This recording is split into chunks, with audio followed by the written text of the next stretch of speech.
السلام علیکم، میں ہوں عارض شبر، آپ لوگ مجھے سن رہے ہیں کلاسک انٹرٹینمنٹ چینل کے اوپر۔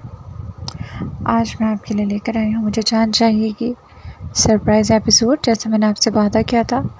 جیسے جیسے آپ سبسکرائب کرتے جائیں گے، لائکس بڑھاتے جائیں گے، میں آپ کو سرپرائز ایپیسوڈ دیتی رہوں گی۔ اس کی دن میں کتنی تعداد ہوگی اس کی کوئی گنتی نہیں۔ جتنے زیادہ سبسکرائبر ہوں گے اتنے جلدی ایپیسوڈس اور لاسٹ ایپیسوڈ آپ سب کے منتظر ہیں۔ تو چلتے ہیں ایپیسوڈ کی جانب۔ مجھے چائے چاہیے، اپنا فیڈ بیک ضرور دیجیے گا۔ مسکان نے اکتاہٹ کے عالم میں چائے کو گھوٹ گھوٹ بھر کے پینا شروع کر دیا۔ اسی اثنا میں جبران ادریس نے بسکٹ آگے بڑھائے۔ اسے بھی کھاؤ، پھر یہ دوائی بھی۔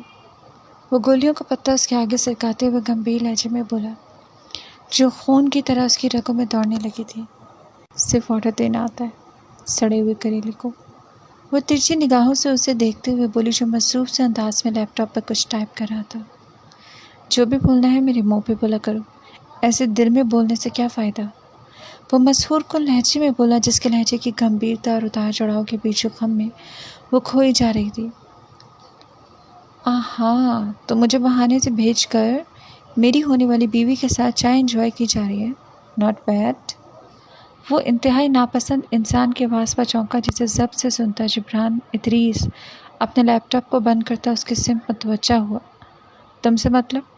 شکل گم کرو اپنی یہاں سے، وہ سرد انداز میں بولا، جس کی آنکھوں سے لپکتے شعلے دیکھ کر وہ زور سے ہنسا تھا۔ ویسے مسکان، تمہیں اس میں… وہ اپنے سامنے بیٹھی مسکان کو مخاطب کر کے اس کے نازک ہاتھوں پر ہاتھ رکھنے لگا کہ جبران ادریس کا صبر و برداشت حد ختم ہو گئی۔ وہ اس کا ہاتھ جھٹکتے ہوئے اس پہ شیر کی طرح دھاڑا تھا۔ ہاتھ لگانے کی غلطی مت کرنا موئز وڑائچ، ورنہ… وہ جبران کے اشتعال انگیز انداز پر گنگ سا کھڑا رہ گیا۔ ورنہ کیا؟ ورنہ یہ ہاتھ جڑ سے اکھاڑ دوں گا۔ اس نے اتنی زور سے اپنے جبڑے بھیج کر کہا کہ دماغ کی ہری نیلی نسیں ابھر آئیں۔ حلوہ ہے کیا؟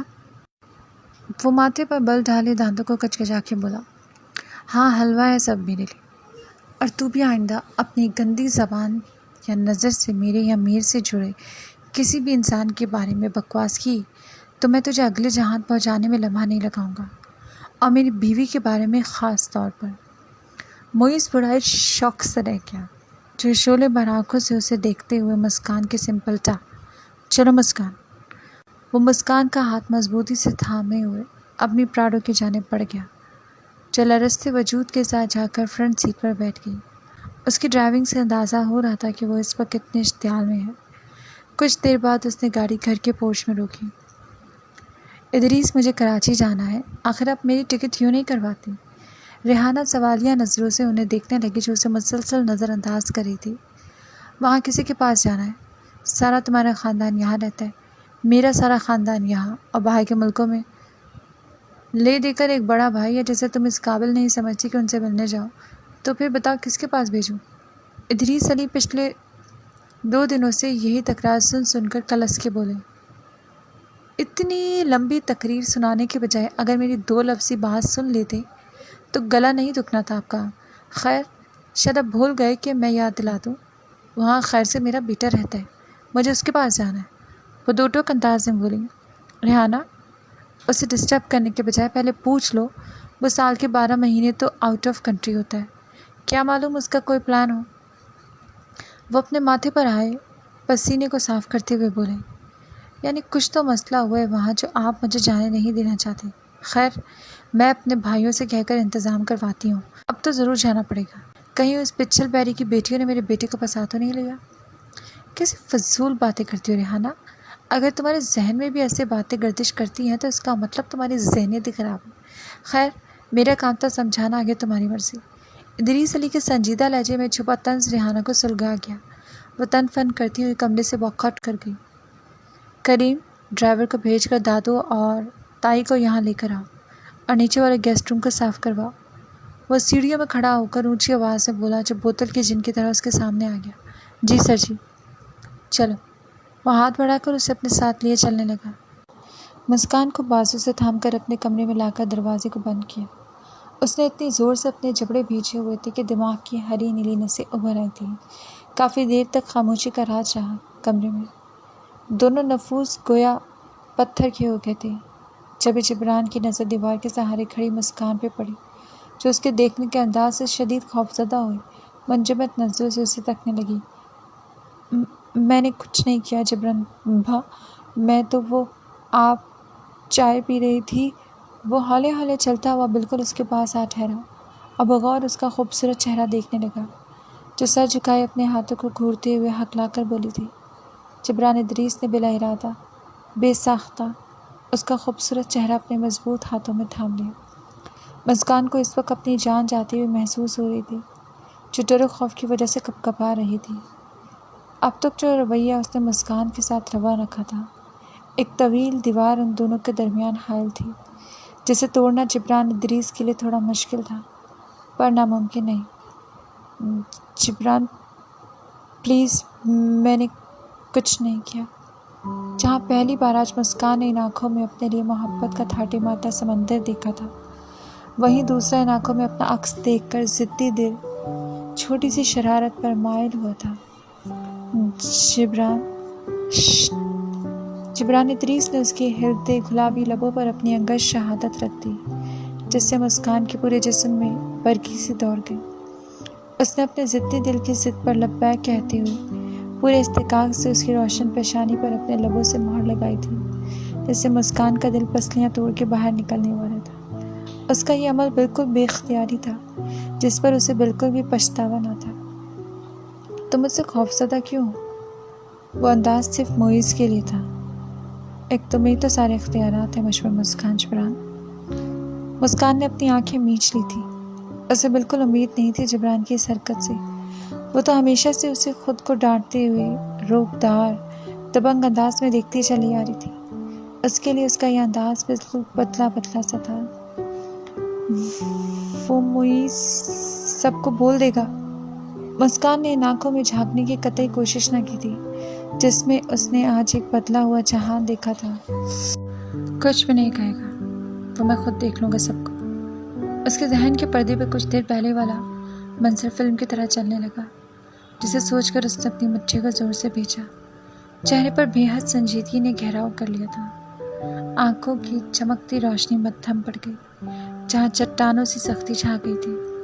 ہونٹوں کی شریر مسکراہٹ لبوں پر ہی دم توڑ گئی۔ چلاؤ تو میں چھوڑ کر آؤں۔ وہ اس کا نازک ہاتھ تھامنے کے لیے آگے بڑھا، مگر مسکان نے اپنا ہاتھ کمر کے پیچھے کر لیا۔ نہیں، میں خود چلے جاؤں گی۔ وہ تیزی سے اس کے نزدیک سے گزر کر باہر جانے لگی، مگر جبران ادریس کے مضبوط ہاتھ میں اس کی نازک کلائی آ گئی۔ ایک بار میں میری بات سن لیا کرو مسکان۔ وہ اس کے اس دھونس بھرے ایٹیٹیوڈ کو کبھی بھی سمجھ نہیں پائی تھی کہ اس کے ذہن میں کب کیا چل رہا ہوتا تھا۔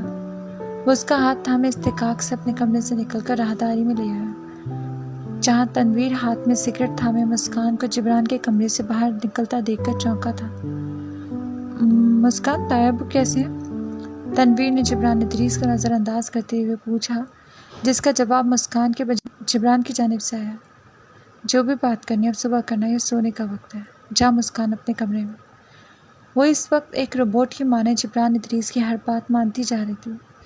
اس کے پیچھے وجوہات جو بھی تھی، شاید وہ اب تک شوق کی سی کیفیت میں تھی، معیز کی وجہ سے، پر اس وقت وہ واقعی سب سے دوری اختیار کرنا چاہتی تھی۔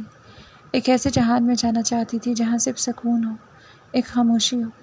جب تنویر کی آواز اسے اپنی سوچوں سے باہر کھینچ لائی۔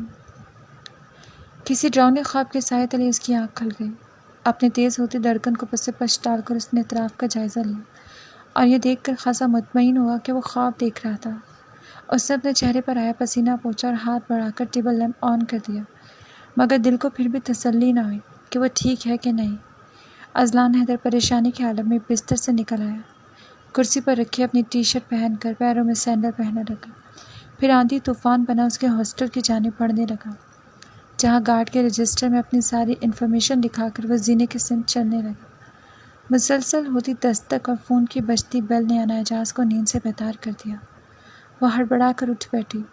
اس کی نظریں سیدھا گھڑی کی سمت گئی جس میں صبح کے 5 بج رہے تھے۔ اس وقت کون آ گیا؟ وہ تیز تڑکتے دل کے ساتھ بستر سے اتری تھی، مگر مسلسل ہوتی دستک نے اسے دروازے کے نزدیک جانے پہ مجبور کر دیا۔ کون؟ پن ہول سے دیکھنے پر اذلان حیدر کا متفکر چہرہ دیکھ کر اس نے فوراً دروازہ کھول دیا۔ اذلان، کیا ہوا؟ خیریت؟ اسے صحیح سلامت دیکھ کر دل کو جیسے سکون ملا تھا۔ دل میں اٹھتے وسوسے، انا کو خواب میں نیچے گرتا دیکھنے کی اذیت سب ہوا میں تحلیل ہو گئی۔ اذلان کیا ہوا؟ سب ٹھیک تو ہے نا؟ آپ اتنے پریشان کیوں لگ رہے؟ اس کی لال ہوتی آنکھیں اسے بے چین کر دی، جو 2 قدم چل کر اس کے نزدیک ہوا۔ آج تم میری جان نکالنے کی در پر تھی۔ وہ اس کی روشن پیشانی سے اپنا سر ٹکاتے ہوئے بولا۔ جو ساکت ہوئی اس کی بند آنکھوں کو دیکھنے لگی۔ وہ اس وقت اسے کوئی اور ہی اذلان لگ رہا تھا۔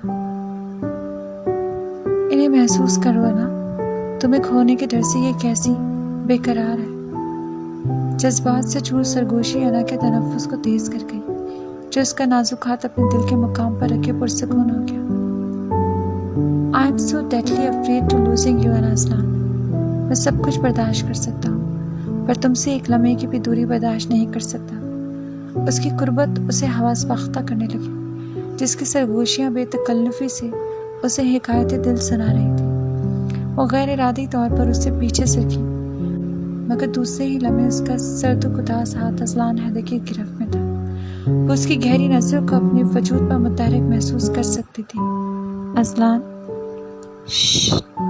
مجھے ان لمحوں کو محسوس کرنے دو نا، کہ تم میرے نزدیک صحیح سلامت کھڑی ہو۔ وہ اس کا نازک ہاتھ اپنی مٹھی میں مقید کیے گھٹنوں کے بل زمین پہ بیٹھا تھا۔ میں نے اپنی زندگی میں اگر کسی کی شدت سے چاہ کی ہے تو وہ صرف تم ہو اذلان، مگر آج خواب میں تمہیں خود سے دور جاتا دیکھ کر میں ختم ہو گیا تھا۔ دل جیسے دھڑکنا بند ہو گیا تھا۔ وہ اس کے نازک ہاتھ پر اپنا سر رکھ کے خواب دیدہ لہجے میں گویا ہوا، جس کی آنکھوں کی نمی سے اپنے ہاتھ پر محسوس ہوئی تھی۔ اذلان، میں ٹھیک ہوں، پلیز۔ اسے ایسے بکھری ہوئی حالت میں دیکھ کر اس کے دل میں ایک ہوک سی اٹھی تھی۔ اس کی ٹانگیں کانپنے لگی، ہونٹ خشک ہونے لگے۔ وہ بے قراری سے اس کے برابر میں 2 زانوں بیٹھ کر اسے دیکھنے لگی، جس کی آنکھوں میں آئی نمی نے اسے ہلنے کے قابل نہیں چھوڑا۔ مجھ سے وعدہ کرو، مجھے کبھی بھی چھوڑ کر نہیں جاؤ گی، چاہے جیسی بھی حالات ہوں۔ وہ نہایت توجہ سے اس کے بکھرے بالوں کی لٹوں کو کانوں کے پیچھے اڑستے ہوئے بولا، جس کا چہرہ آنسوؤں سے تر تھا۔ بولو، دو گی یہ مان اذلان حیدر کو؟ وہ دونوں ہاتھوں سے اس کے چہرے کے گرد ہالہ سا بناتے ہوئے، اذلان پلیز۔ وہ اس کے کندھے پر سر رکھے پھوٹ پھوٹ کر رو پڑی۔ اس کے آنسوؤں میں چھپے اقرار نے اذلان حیدر کو ایک نئی زندگی بخشی تھی۔ I am honored۔ وہ اسے اپنے بازوں میں سمیٹتے ہوئے بولا، جو آج شدت سے رو دی۔ اذلان حیدر کے بھڑکتے ہوئے سینے پر جیسی ٹھنڈی بخار سی برسنے لگی۔ تم نے میری سزا میں ترمیم کر کے مجھے ایک موقع دیا جسے میں کبھی بھی ضائع نہیں کروں گا۔ اذلان نے نرمی سے کہتے ہوئے اسے خود سے دور کیا، جو اس کی گرفت سے نکل کر ایک سائڈ پر ہو گئی، جسے بے خود سا اذلان نگاہوں کے ذریعے دل میں اتار رہا تھا۔ اب تم سے دور رہنا بہت مشکل ہو گیا میری زندگی، میں پھر آؤں گا بہت جلد۔ وہ اس کے سامنے جھک کر مخمور لہجے میں بولا، اس سے پہلے کہ وہ جذبات میں آ کر بہک جاتا، وہ الٹے قدموں واپس ہو